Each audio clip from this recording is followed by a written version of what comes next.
감사합니다. 여러분들 모처럼 오래간만에 배워서 반갑기도 하고 또 새로운 분들이 계셔서 감사하기도 하고 그런 마음입니다. 한번 따라합니다. 매임에서 푸는 것이. 그 정도밖에 못하세요? 매임에서 푸는 것이 합당하니라. 매임에서 푸는 것이 합당하니라. 오늘 말씀의 제목입니다. 딴 건 다 잊어먹더라도 이 말씀의 제목을 꼭 기억하고 돌아갔으면 좋겠습니다. 모처럼 왔기 때문에 아마 제 설교가 길어질지도 모르겠습니다. 미리 말씀드립니다. 혹시 바쁘신 분들은 설교 중간에 나가셔도 무방합니다. 글쎄 얼마나 할지는 모르겠지만 하여튼 될 수 있으면 제가 줄이고 자르고 잘라서 짧게 하려고는 하겠지만 성령께서 이끌어 주시면 어떻게 될지 저도 장담을 할 수가 없는 거죠. 특별히 사랑하는 우리 은혜하는 장로교회가 하나님의 은혜 속에서 말씀 속에서 계속해서 성장하고 있다고 하는 이야기를 들으면서 기도하고 있는 제 입장에서는 참 감사하고 또 감사합니다. 그런데 제가 2년 전에 2022년이네요. 10월 16일에 41년간의 목회 생활을 다 정리하고 은퇴를 했습니다. 은퇴를 하고 그 다음 주로 한 주간도 더 있지 아니하고 아리조나 투싼으로 내려갔습니다. 노예다가 나는 이 지역에 머물지 않겠습니다. 은퇴했기 때문에. 그리고 투싼으로 교회를 개척하러 보내주십시오. 투싼에는 애리조나 하면은 피닉스가 유명하잖아요. 거기다 우리가 PC 한인교회가 있거든요. 또 저 남쪽 지금 제가 가 있는 시에라비스타에도 한인교회가 있습니다. 그런데 투싼에 우리 한인교회가 없어요. 그래서 우리 교단에서 필요하지 않나 저를 보내주시면 교회를 개척하고 노예에 등록시킬 수 있도록 한 뒤에 한 3, 4년, 4, 5년 지나면 진짜 목회할 수 있는 분 모셔와서 교회를 넘겨드리면 좋겠습니다. 그렇게 해서 내려가게 되었습니다. 그리고 이제 1년이 지났는데요. 내려갔을 때 성도들이 한 4분 정도 남았더라고요. 다 이런저런 이유로 떠나시고 지금은 시에라비스타 전역에 한인들이 한 300명 정도 채 못되게 살고 있다고 합니다. 그러니 30대, 40대 젊은 목사님들이 자녀들을 이끌고 그곳에 올 아무런 이유가 없는 거죠. 거기 계신 분들도 이제는 나이가 많이 드셔서 미리 돌아가신 분들도 계시고 자녀들이 큰 도시로 나갔기 때문에 그 자녀들이 있는 곳으로 움직여 나가신 분들도 계시고 정말 남아있는 분들은 그 지역을 떠날 수 없는 이유가 있는 분들이 계시는 겁니다. 그럼에도 불구하고 교회를 나오지 못하는 분들이 꽤 많이 있다고 합니다. 특별히 독신으로 계시는 분들도 많이 있다고 합니다. 그래서 그런 분들을 찾아서 이제 복음을 전하고 하나님의 말씀을 나누고 하면서 지난 1년 동안 지내왔습니다. 하나님이 은혜를 주셔서 문을 닫기 직전까지 갔던 교회가 지금은 약 매주일 40여 명 정도 모여서 예배를 드리고 있습니다. 여러분 남의 일이라고 그냥 가볍게 아멘 하고 마실 거예요. 하나님의 교회가 그렇게 됐다니까요.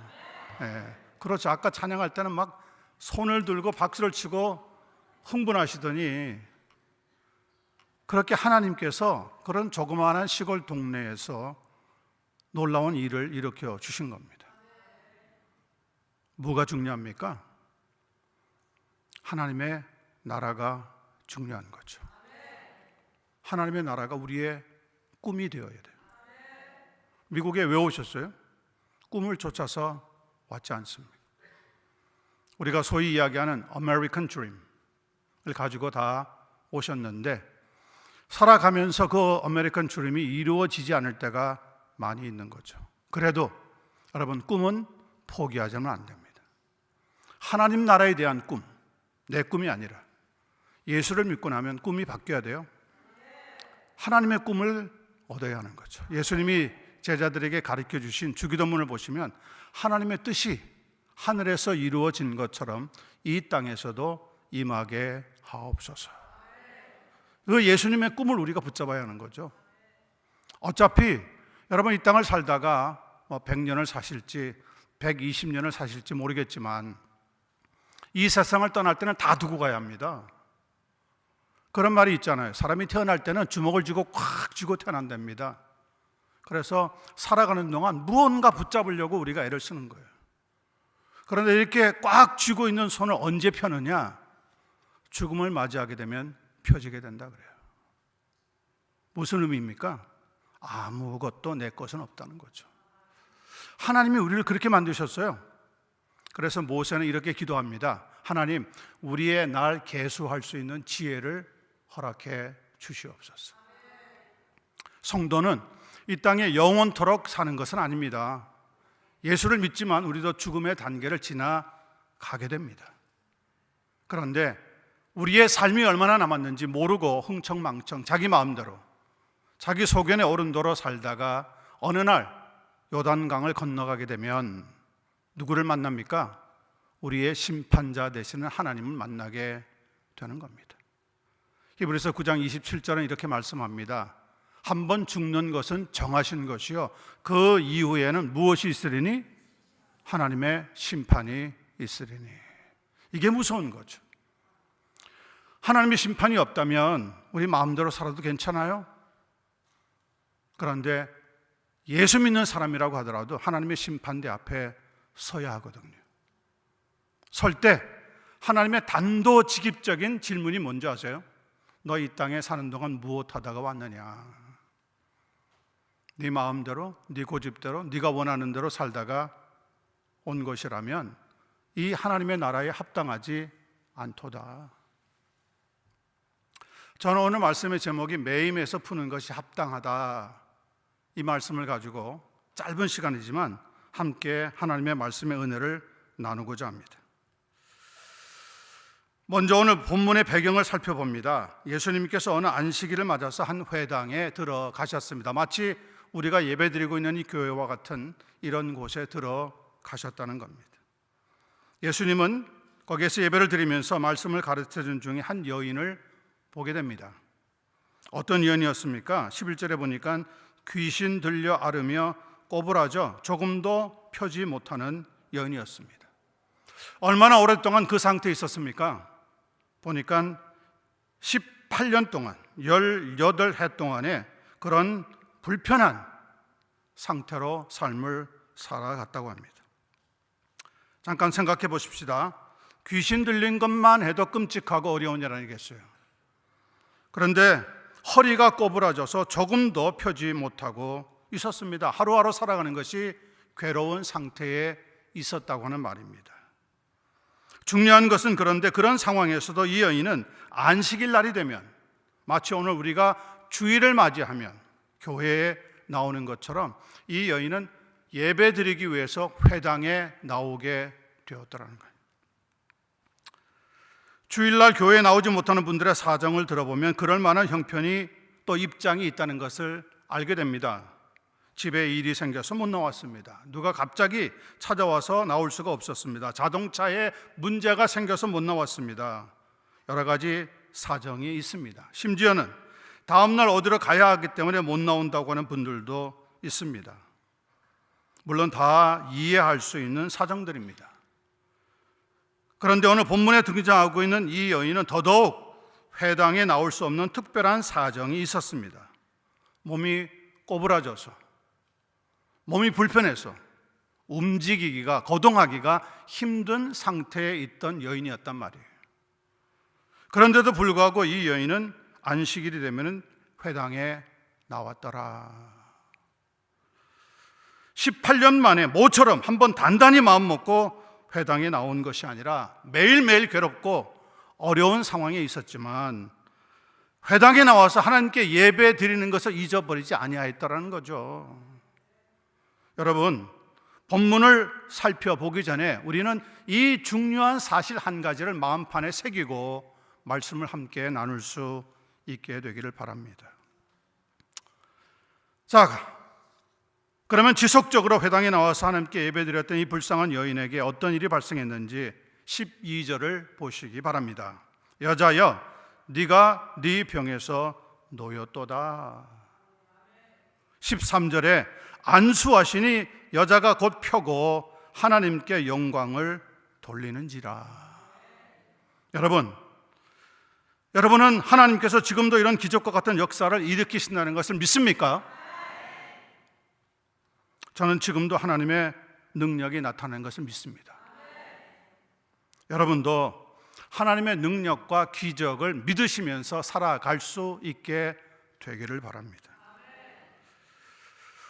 올림픽 유망주를 배출하는 미국의 국가 체조훈련센터가 있습니다. 거기에 어느 날 한국계 한국 학생 한 명이 16살에 중학교 대표 선수로 뽑혀서 입촌하게 되었습니다.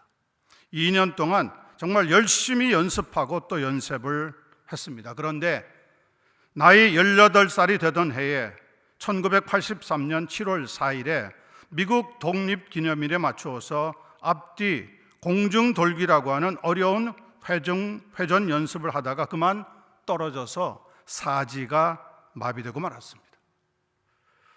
자기 생일을 이틀을 앞두고 일어난 사고였습니다.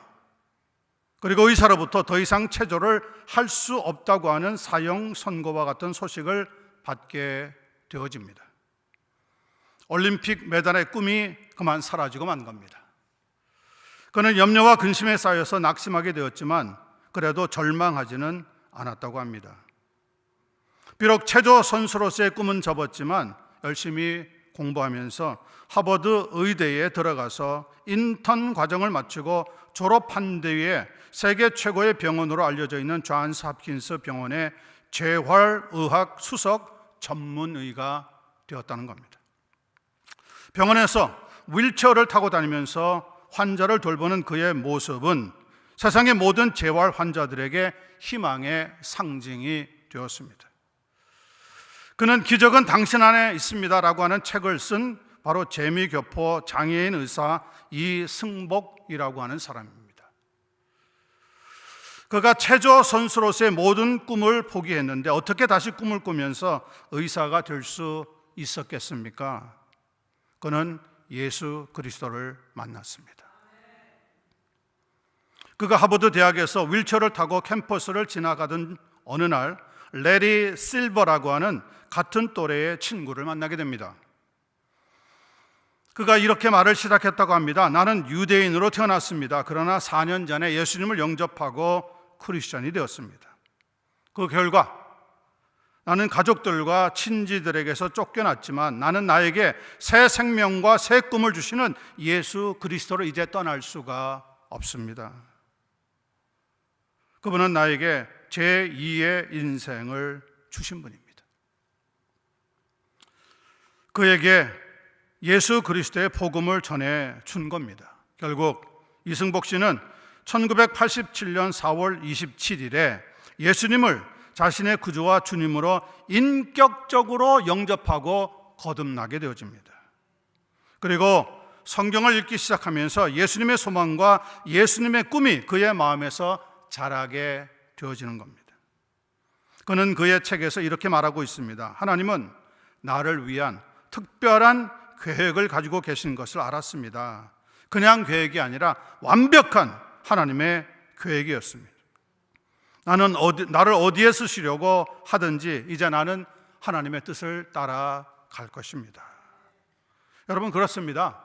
하나님께서 우리의 꿈은 다 사라질지 모르지만 그럼에도 하나님은 우리를 포기하시지 않는다고 하는 겁니다. 심지어는 사지가 마비되어서 누워있던 이승복 씨를 찾아왔던 부모가 그에게 이런 말을 하더랍니다. 네가 엄마 아빠 말을 안 들어서 벌 받은 거야. 우리가 체지하지 말라고 그랬지.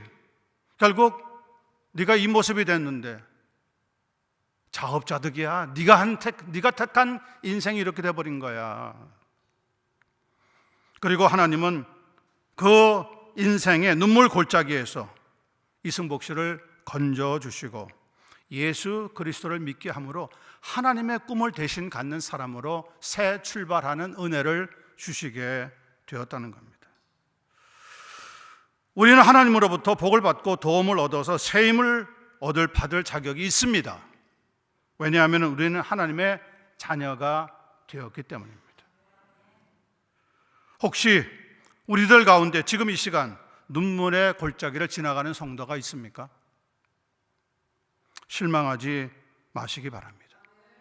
낙심하지 마시기 바랍니다. 예수님의 꿈이 실려 있는 성경이 우리 앞에 놓여져 있습니다. 이 성경을 펴시기 바랍니다. 그리고 읽으시며 하나님의 음성을 듣게 되기를 바랍니다. 절대로 하나님과 다투지 마십시오. 의심이 생긴다고, 믿음이 없다고 해서 하나님과 논쟁하지 마시라는 겁니다. 우리는 하나님의 말씀을 논쟁하고 이 말씀에서 잘못된 것을 찾아내려고 신앙생활하는 것이 아니라 이 성경에서 하나님의 말씀을 찾아서 나에게 어떤 말씀을 주시는지 반드시 확인할 수 있는 축복을 얻어야 한다는 겁니다. 야고보서 5장 14절 16절을 보면 너희 중에 병든 자가 있느냐? 그는 교회의 장로들을 청할 것이요 그는 주의 이름으로 기름을 바르며 그를 위하여 기도할지니라. 믿음의 기도는 병든 자를 구원하리니 주께서 그를 일으키시리라. 혹시 죄를 범하였을지라도 사하심을 바라리라. 그러므로 너희는 서로 죄를 고백하며 병 낫기를 위하여 서로 기도하라. 의인의 간구는 역사하는 힘이 큼이니라. 뭐라고 말했습니까? 의인의 간구하면, 의인의 기도하면 하나님의 역사하심이 크게 나타나게 된다는 겁니다. 여러분, 의사가, 현대의학이 모든 병을 다 고칠 것 같으면 하나님의 도움이 왜 필요하겠습니까? 그런데 현대의학으로도 고치지 못하는 병이 있단 말이에요. 그걸 가리켜서 우리가 불치병이라고 하는 거죠.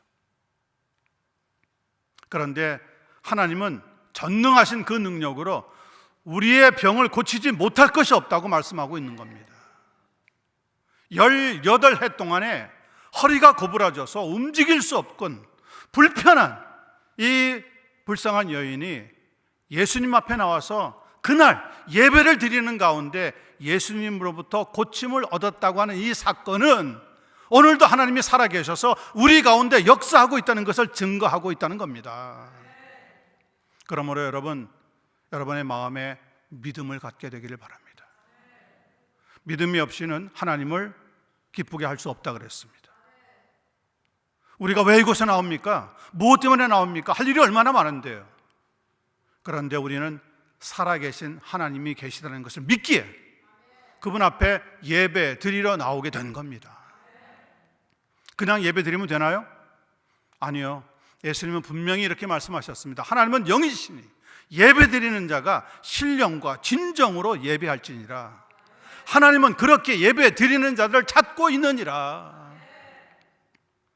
여러분, 이 시간에 여러분의 마음이, 여러분의 눈이 믿음의 주여 또 온전케 하시는 예수 그리스도를 바라볼 수 있는 그 마음 가지고 예배 드릴 수 있는 한 분 한 분 되시기를 주님 예수님의 이름으로 간절히 축원합니다. 예수님을 통해서 18해 동안이나 허리가 고부라져서 펴지 못하던 이 여인이 고침을 받고 났는데 이를 보고 있던 회당장이 심기가 불편해졌는지 모르겠지만 화를 내면서 회당에 있던 사람들에게 이렇게 소리쳤습니다. 14절 보세요. 이렇게 말씀하고 있습니다. 회당장이 예수께서 안식일에 병 고치시는 것을 분내어 무리들에게 이르되 일할 날이 엿새가 있으니 그동안에 와서 고침받을 것이요 안식일에는 하지 말 것이니라 하더라. 회당장이라고 한다면 종교 지도자인데 그럼에도 불구하고 불쌍히 여기는 마음은 하나도 없이 장애인에 대한 그의 편견을 드러내고 있는 구절이 오늘 우리 앞에 기록되어 소개되고 있습니다. 이에 대한 예수님의 대답이 무엇입니까? 15절 16절입니다. 주께서 대답하여 이르시되 외식하는 자들아 너희가 각각 안식일에 자기와 소와 나귀를 외양간에서 풀어내어 이끌고 가서 물을 먹이지 아니하느냐? 그러면 18해 동안 사탄에게 매임받은 이 아브라함의 딸을 안식일에 이 매임에서 푸는 것이 어떻다고요? 합당하지 아니하냐.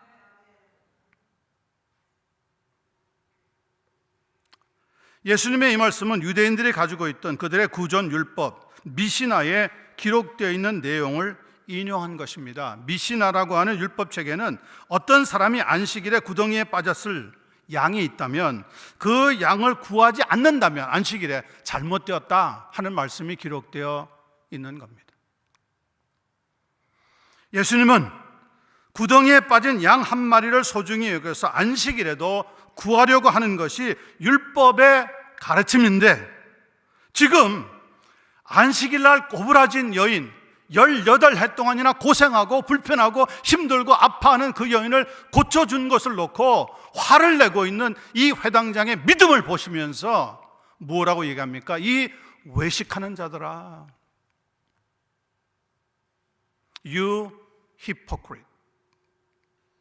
믿음이 있는 척하지만 실상 진짜 믿음은 없는 사람을 가리켜서 말씀하고 있더라는 겁니다. 여러분, 회당장의 문제가 무엇입니까?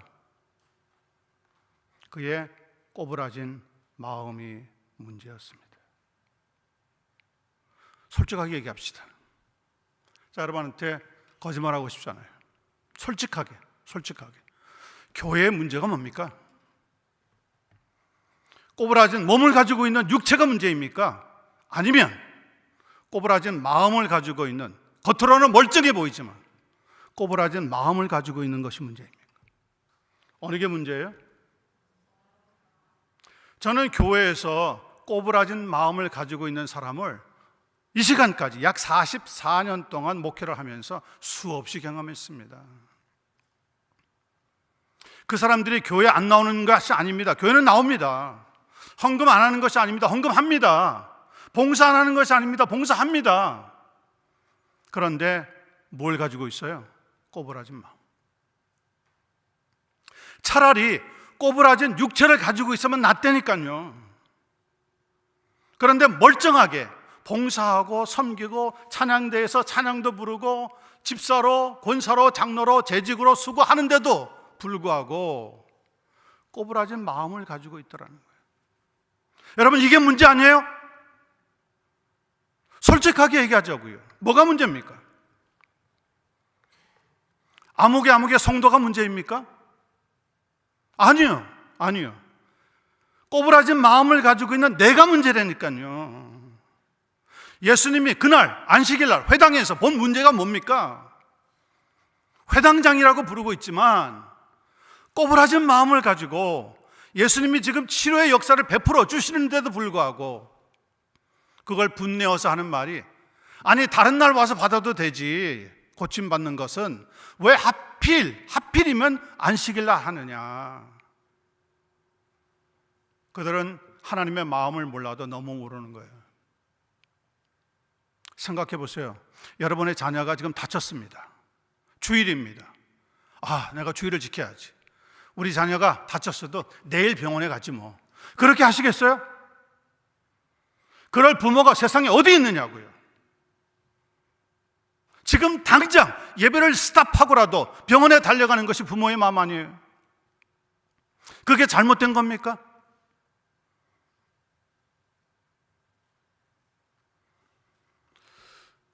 저는 지금 은혜 장로 계시는 여러분들을 향하여서 말씀하고 있는 게 아닙니다.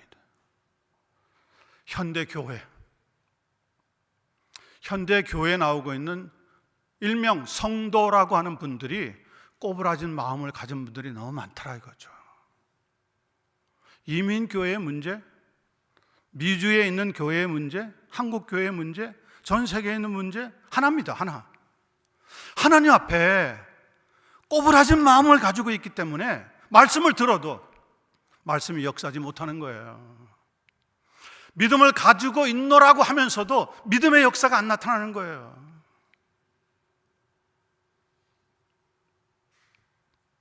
저는 여기에서 율법적인 신앙과 복음적인 신앙의 차이가 있다는 것을 말씀드리고 싶습니다. 율법적인 신앙은 외식적인 믿음이라고 했습니다. 복음적인 신앙은 말씀에 순종하는 믿음입니다. 겉보기에는 큰 차이가 없는 것 같습니다. 그러나 외식적인 믿음은 분명히 말씀드립니다. 가짜 믿음입니다. That's a fake faith. 그건 fake. 가짜예요. 말씀에 순종하는 믿음이 진짜 믿음입니다. That's a real faith. 세상에는 진품과 짜가가 있습니다. 신앙에도 진짜와 가짜가 있습니다. 주일날 교회 잘 나온다고 좋은 신앙 아니란 말이에요. 11조헌금 잘했으니까 좋은 믿음 가지고 있다, 장로 세우자, 그게 아니라는 거예요. 거기에 우리가 얼마나 많이 속아 넘어갔는지 모릅니다. 진짜 믿음은요, 하나님의 말씀에 순종하는 믿음이에요. 여러분 오늘 얼굴 보세요. 저는 지금 진지하게 말씀을 전하니까 제 얼굴에 웃음이 별로 없지만 여러분들 얼굴 옆에 있는 분들 보세요. 여러분 진짜 예수 믿는 사람이라면 얼굴에 뭐가 있어야 됩니까? 기쁨이 있어야 되죠. 감사가 있어야 되죠. 즐거움이 넘쳐야 되죠. 하나님 믿는 것이 정말 내 마음을 다 해서 하나님 앞에 예배드린다면 하나님, 나는 정말 하나님이 너무 좋습니다, 이런 고백이 터져 나와야 한다는 겁니다. 제가 이민교회를 섬기면서 나이 드신 분들도 많이 만났는데 그분들의 입에서 이런 고백이 나오는 것이 참 섭섭하더라고요. 목사님, 늙으면 돈이 있어야 돼요. 나이 든 사람들 돈 없으면 힘을 쓸 수가 없어요. 일명 맞는 말이에요. 아니, 나이가 들었지만 돈이 없으면 어디 가서 생색내기가 힘들잖아요. 남의 도움이나 받으면서 살기는 더더욱 어려운 일이니까. 그런데 제 마음에 왜 마음에 좀 불편하느냐, 예수 믿고요, 나이가 들면 들수록 누가 없으면 못 살아야 됩니까? 저는 우리 성도들의 입에서 이런 고백이 터져나왔으면 좋겠어요. 목사님, 제가 지금 이 나이만큼 살았지만 이제 와서 고백합니다. 나는 하나님 없이는 살 수 없어요. 나는 예수님 없으면 못 살겠어요. 돈 필요하다니까요. 그래서 인정합니다. 저도 돈 좋아하니까. 끝나고 나서 누가 저한테 한 100불, 200불 제 손에 탁 쥐어주시면 제가 받겠어요, 안 받겠어요? 솔직하게 얘기하세요. 받겠어요, 안 받겠어요? 받죠. 당연히 받죠. 그런데 더 중요한 건 뭡니까? 하나님 없이는 살 수 없는 인생이 돼야 되는 거죠. 나는 예수님 없으면 못 살겠어요. 주 예수보다 더 귀한 분은 없네. 이 세상 부귀와 바꿀 수 없네. 여러분, 그 찬송을 부를 때 마음에 불이 붙어야 돼요. 그냥 교회 왔다가 오늘 예배 드렸구나, 집에 가자, 무슨 출석 도장 찍으러 오는 겁니까? 아니거든요. 하나님이 살아계신 것을 확실하게 믿고 그 하나님 옆에 나가서 나 하나님 없으면 못 살겠어요, 하나님 제 힘이 되어주세요, 하나님 저를 도와주세요, 하나님 저를 지켜주세요. 그럴 때 이 18해 동안 꼬부라져서 몸을 움직이기조차 불편했던 이 여인이 하나님의 도움으로 치료의 역사를 경험한 것과 같은 그 놀라운 하늘의 도움을 얻게 될 줄로 믿습니다. 자, 오늘 예배를 마치고 돌아가실 때 앞으로도 가정에서든 교회에서든 누굴 만나든 여러분, 꼬부라진 마음은 갖지 않게 되기를 축원합니다. 이게 문제입니다. 문제가 딴 데 있는 게 아니에요. 우리 목사님이 문제, 우리 장로님 문제, 우리 권사님이 문제, 아닙니다. 우리의 마음이 꼬부라져 있는 게 문제라니까요. 이 회당장의 문제는 하나예요. 회당을 안 지킨 것도 아니에요. 회당에 안식일이면 예배드리러 나오는 성도들을 환영 안 한 것도 아니에요. 다 했어요. 그런데 예수님이 하시는 일을 보고 꼬부라져 가지고 분을 내면서 이 일은 안식일 하는 것이 아니라 다른 날 해야지만 합당하다, 이따위 소리를 하고 앉아있더라는 거죠. 오늘 교회 장로님들이, 권사님들이, 집사님들이 여러분의 타이틀만 지키고 앉아가지고 내가 그래도 우리 교회 어른인데 나를 섬기고 나를 인정하고 나를 알아줘야지, 만약에 그런 자세를 취하면서 신앙생활 한다면 여러분들은 이 회당장하고 크게 다를 바가 없는 겁니다. 하나님 나라에는 두 가지가 요구가 됩니다. 첫째는 하나님 말씀의 순종, 두 번째는 하나님 앞에 겸손. 겸손하지 못한 사람은요, 무슨 수를 써도 하나님의 은혜를 받기가 어렵습니다. 하나님 앞에 겸손한 신앙을 가지셔야 돼요. 하나님은 교만한 자는 물리치시지만 겸손한 자에게 은혜를 베푸시기를 즐겨하시느니라. 여러분, 어떤 일이 있어도 성경을 가지고 하나님의 말씀에 다투지 않게 되기를 바랍니다. 다시 한번 생각해 보십시다. 구약시대는 율법의 시대였습니다. 문자대로 성경을 해석하고 자신이 무슨 생각을 하든지 형식만 지키면 됐습니다. 자기 마음속에 혹 음란한 생각이 들어도 겉으로 간음만 하지 않으면 그 신앙을 지킬 수가 있었습니다. 분노와 미움과 원망이 내 속에 가득해도 그 감정을 잘 감추고 있으면 좋은 신앙이 있는 사람으로 취급을 받았습니다. 이것이 바로 형식을 갖추고 있었던 율법적인 신앙이었습니다. 그러나 신약 시대는 복음의 시대입니다.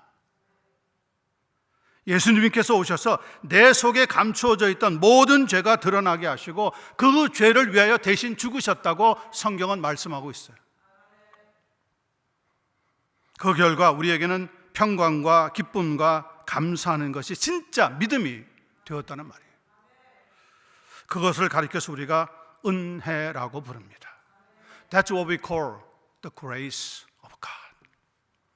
바울 사도가 가장 잘 쓰는 말이 뭡니까? 나의 나 된 것은 하나님의 은혜로 된 것이라. I am what I am by the grace of God. 하나님의 은혜로 살아가는 거죠.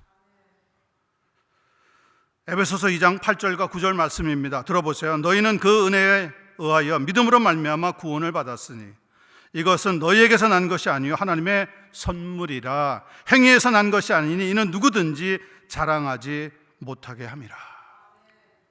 성도 여러분, 감사하고 기뻐하면 사람이 변합니다. 그러나 불평하고 미워하면 사람은 절대로 변하지 않습니다. 그래서 불평할 만하고 원망할 만한 일이 생겨도 제가 이 시간에 이 자리에서 부탁드립니다. 여러분, 하지 마십시오. 하지 마십시오. 신앙생활은 원망과 불평과 비판을 배우는 것이 아니라 감사와 기쁨과 예배를 배우는 것입니다.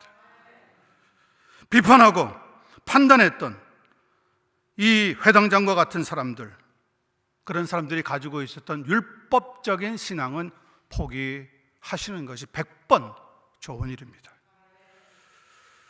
그것은 가짜 믿음이기 때문에 그렇습니다. 가짜 믿음은 아무런 능력이 없습니다. 그러나 꼬부라진 몸이었지만 예수 그리스도를 통하여서 치유받고 자유를 얻은 한 성도가 복음적인 신앙으로 하나님께 영광을 돌릴 수 있었던 것과 같이 여러분들도 그런 믿음을 붙잡고 성도를 섬기고 교회를 섬길 수 있는 놀라운 은혜가 이 시간, 이 자리에 여러분 심령에 부어지게 되기를 바랍니다. 예수님이 제자들에게 어느 날 그렇게 말씀하셨잖아요. 내가 이 땅에 무엇을 던지러 왔어요? 불을 던지러 왔노니. 이 불이 붙었으면 내 마음이 얼마나 답답하리요. 이 땅에 불을 던지러 오신 예수님, 우리의 심령에 하나님의 말씀의 불을 던져 주시옵소서. 기도하셔야 됩니다. 내 심령에 기도의 불을 붙여 주시옵소서. 기도하셔야 됩니다. 전도의 불을 던져 주시옵소서. 이 강단에 여러분, 하나님 말씀 읽고 성경 읽고 나서 설교한다고 해서 다 하나님 말씀 아니잖아요. 자기 이야기하는 사람들이 많거든요. 성경 읽어놓고도. 그건 복음이 아니에요. 그거는 여러분들이 분별해야 합니다. 이 강단에서는 순수하게 무엇만 전달되어야 합니까? 하나님의 말씀만 전달되어야 합니다. 그래서 이 강단에 성령께서 말씀에 불을 던져달라고 기도하셔야 됩니다.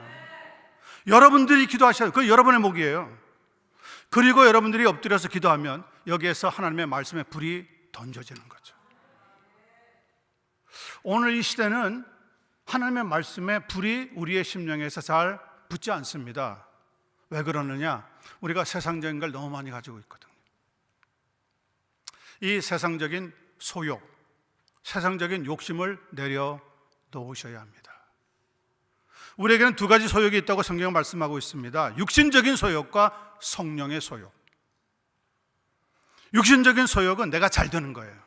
내가 자녀들이 잘 되는 거예요. 그 잘 된다는 게 영적으로 잘 되는 게 아니라 물질적으로 세상에 출세하고 성공하고 비즈니스가 잘 되는 것이 잘 된다고 생각하고 있는 거죠. 그런데 그것도 하나님의 축복의 일부이긴 하지만 본질은 아닙니다. That's not the essence of God's blessing.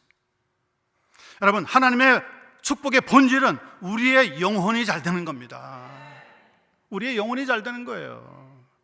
여러분들이 지금이라도 우리의 믿음 생활을 하나님 앞에 바르게 정확하게 말씀대로 순종하고 살아가면 우리의 자녀들이 변합니다. 우리의 주변에 있는 친구들이 변합니다.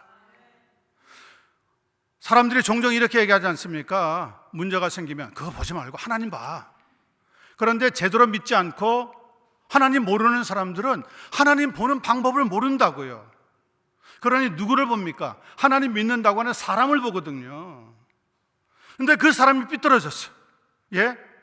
제가 어제 토요일 날 새벽 기도에도 말씀을 전했지만 마음의 대로, 신앙의 대로, 시온의 대로 마음이 활짝 열린 그런 믿음이 아니라 좁아 터졌어요. 예? 그냥 뭘 하면 꽁 하는 믿음 가지고 있어요. 그런 마음을 가지고 있으면 하나님이 절대 복을 줄 수가 없는 거예요. 왜냐하면 복이 오면 튕겨 나가니까. 우리의 마음에 하나님의 말씀에 순종하는 믿음이 들어와야 돼요. 우리가 별일을 다 해도 가장 중요한 것은 성령을 통하여서 하나님의 은혜가 충만한 삶을 살아야 돼요. 그리고 우리의 입에서 여러분 불평이 나오면 안 됩니다. 원망이 터져나오면 안 됩니다. 그건 성령을 분노케 하는, 성령의 역사를 감당하지 못하게 만드는 거예요. 성령은 여러분의 속에 내주하고 살아가고 계시기 때문에 여러분이 무슨 생각을 하는지, 무슨 마음을 품고 있는지 다 알고 있습니다. 성령을 근심하지 말게 되길 바랍니다. 꼬부라진 마음, 꼬부라진 육체, 물론 두 가지 다 펴지고 두 가지 다 치료받으면 좋겠지만 그래도 하나님께서 우리가 어떤 환경에 있어도 하나님은 하나님의 길로 우리를 인도해 주신다는 것을 이 시간에 우리 모두가 다 꼭 깨닫게 되어지기를 예수님의 이름으로 간절히 축원합니다. 다시 한번 여러분들에게 부탁드리고 싶은 것은 하나님의 나라는 말에 있지 않습니다. 하나님의 나라는 하나님의 말씀의 능력에 있습니다. 하나님의 말씀의 능력을 사모하시길 바랍니다. 그럼 이 강단에서 하나님의 말씀의 불이 던져지게 될 겁니다. 이 시대는 하나님의 말씀의 불이 필요한 시대입니다. 사랑하는 이 교회가 영적 열심이 풍부하게 넘쳐나서 이 지역에 복음을 전하는 교회가 되시기를 바라고, 세계 선교에 동참하는 교회가 되시기를 바라고, 하나님 나라 갔을 때도 하나님이 잘하였도다, 착하고 충성된 종아 하는 놀라운 은혜와 복을 얻게 되기를 간절히 소원합니다. 제가 좋아하는 의사 출신이지만 탁월했던 강해 설교자 고 마틴 로이드 존스 목사님이 영적 침체와 치유라고 하는 책에서 이런 말씀을 우리에게 전해주고 있습니다. 성도들이 너무 영적인 열심이 지나쳐서 기도만을 맹신하거나 혹은 영적 열심이 모자라서 오직 병원이나 의사만을 맹신하는 것은 균형 잡힌 신앙이 아닙니다. 여러분, 아무리 신앙이 좋아도 암에 걸릴 수 있어요. 그런데 암에 걸린 것이 하나님의 저주가 아니란 말이에요. 이 꼬부라진 여인처럼 18해 동안이나 고생했지만 그것이 저주가 아니란 말이에요.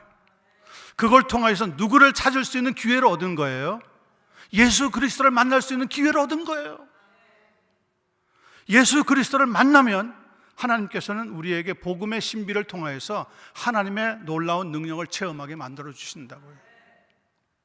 우리가 잘 아는 고린도전서 1장 18절 말씀, 십자가의 도가 멸망당하는 자들에게는 미련한 것으로 보이나 구원을 얻은 우리에게는 뭐가 된다고요? 하나님의 능력이 됨이라. It is the power of God. 하나님의 말씀의 능력을 복음을 통하여서 깨닫고, 오늘 이 시간 나온 것이 여러분의 생애에 돌아볼 때 가장 축복된 한 시간이 될 수 있게 되기를 예수님의 이름으로 간절히 축원합니다. 기도합니다. 우리 하나님 감사합니다. 저희들은 부족하지만 하나님 앞에 나와서 예배드리며 하나님의 은혜를 사모하는 성도가 되기를 원합니다. 지난날에도 우리를 도우시고 복을 주시고 지켜주셨지만은 특별히 금년에는 더더욱 주의 말씀과 사랑으로 우리를 보호하여 주실 것을 간절히 소원합니다. 오늘 전해지는 말씀으로 힘을 얻을 수 있도록 역사해 주시옵소서. 하나님의 말씀을 붙잡고 살아갈 수 있도록 도와주시옵소서. 십자가의 복음의 기치를 높이 들고 믿음으로 살아갈 수 있는 은혜 장로교회 성도들 되도록 믿음 위에 믿음을 더하여 주시옵소서. 주 예수 그리스도 이름으로 간절히 기도드리옵나이다. 아멘.